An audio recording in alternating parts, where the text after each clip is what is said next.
రెండో దశలో వైసీపీ అధిష్టానం చేసిన మార్పులు బెజవాడ రాజకీయాల్లో కీలక పరిణామాలకు కారణమైంది. మార్పులో భాగంగా తన సీట్ను వెల్లంపల్లికి కేటాయించడంతో మల్లాది విష్ణు అసంతృప్తికి గురయ్యారు. ఇక తాను కోరుకున్న సీట్ ఇవ్వకపోవడంతో వెల్లంపల్లి కూడా అసంతృప్తిగానే ఉన్నట్లు తెలుస్తోంది. విజయవాడ సిటీలో ఉన్న 2 సిట్టింగ్ సీట్లలో అభ్యర్థులను మారుస్తూ వైసీపీ హైకమాండ్ తీసుకున్న నిర్ణయం చర్చనీయాంశంగా మారింది. సెంట్రల్ సిట్టింగ్ ఎమ్మెల్యే మల్లాది విష్ణును పక్కన పెట్టి ఆ సీటును పశ్చిమ సిట్టింగ్ ఎమ్మెల్యే వెల్లంపల్లికి కేటాయించింది పార్టీ అధిష్టానం. దీంతో విష్ణు అనుచరులు ఆందోళనకు దిగారు.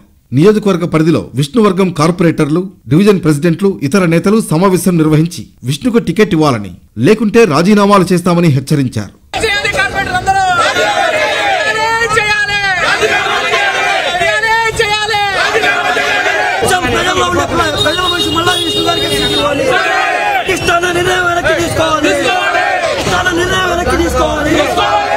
పశ్చిమ సీటు కోరుతున్న అక్కడి సిట్టింగ్ ఎమ్మెల్యే వెల్లంపల్లి శ్రీనివాస్ కూడా తాను అనుకున్న సీటు కాకుండా సెంట్రల్ సీట్ ఇవ్వడంతో డైలమాలో ఉన్నారని సమాచారం.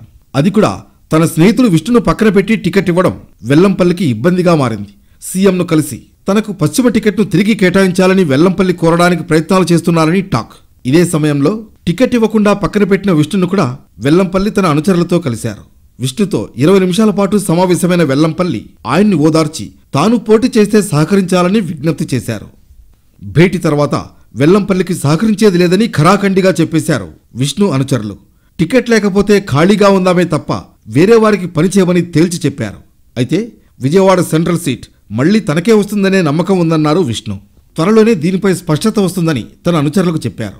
అప్పటి వరకు ఎవరూ రోడ్లెక్కి ఆందోళనలు చేయవద్దని, 2 రోజుల తర్వాత మళ్లీ చర్చించి కార్యాచరణ సిద్ధం చేద్దామని సూచించారు.